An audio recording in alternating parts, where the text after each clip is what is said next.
Welcome to Revelation Unraveled. On this program, I want to talk about the Antichrist and the deadly wound that he receives, as described by St. John in the book of Revelation. Let's look at chapter 13, verse number 1. And I saw a beast rise up out of the sea, having 7 heads and 10 horns, and upon his horns 10 crowns, and upon his heads names of blasphemy.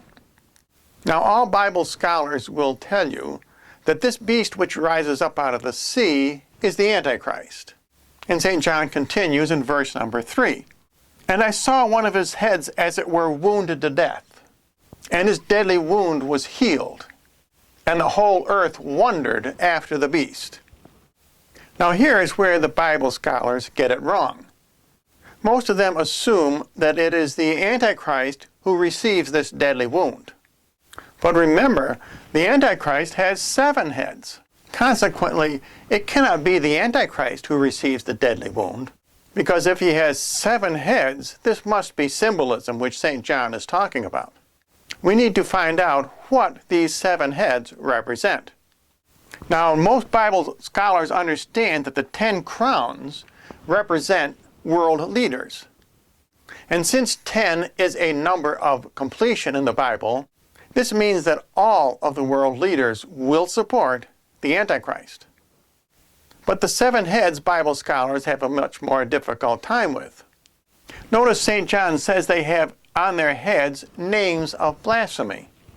What St. John is talking about here is the 7 most important religious leaders of the world. And since 7 is also a number of completion, this means that all of the world's religious leaders will also support the Antichrist. Now this idea that the 7 world's most important religious leaders will support the Antichrist can be verified in the Old Testament, in the book of Isaiah. In chapter 4, verse 1, Isaiah writes, And in that day 7 women shall take hold of one man, saying, We will eat our own bread and wear our own apparel. Only let us be called by your name and take away our reproach. Now just last week a YouTuber sent me a message saying he believed these 7 women represent the last 7 apostate churches, and I believe he is right. These are the same as the 7 heads with blasphemous names that St. John is talking about in Revelation. Now the one man who they take a hold of is the Antichrist. Again, the same as in Revelation. When they say they eat their own bread, that means they do not eat of the bread of life, that is Jesus Christ. When they say they wear their own apparel, that means they make up their own doctrines and dogmas, which are not Christian in foundation.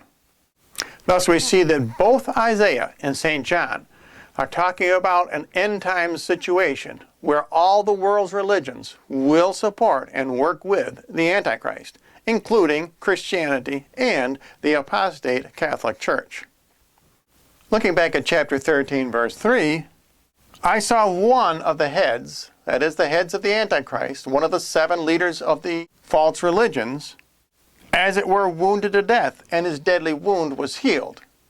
Now I'm going to suggest that one of his heads, that is one of the world's religious leaders, is undoubtedly his number 1 religious leader, and that is the false prophet. Let's look at verse number 11. And I saw another beast coming up out of the earth, and he had 2 horns like a lamb, and he spoke like a dragon.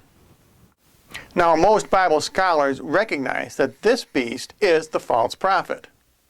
And St. John continues, And he exercised all the power of the first beast in his sight, and he caused the earth and all that dwell therein to worship the first beast, whose deadly wound was healed.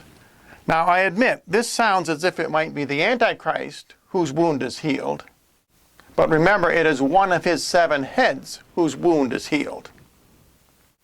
We need to recognize that this deadly wound to one of the Antichrist's 7 heads is a phony wound. And I saw one of his heads as it were wounded to death.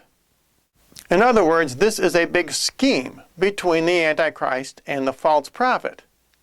And St. John writes, the whole earth wondered after the beast. In other words, the false prophet is wounded to death, as it were, The Antichrist heals him and is therefore declared divine by the false prophet. So I hope this program cleared up some misconceptions about the Antichrist and the deadly wound he receives. It is actually the false prophet who receives the phony deadly wound. And the false prophet is one of the 7 heads of the Antichrist.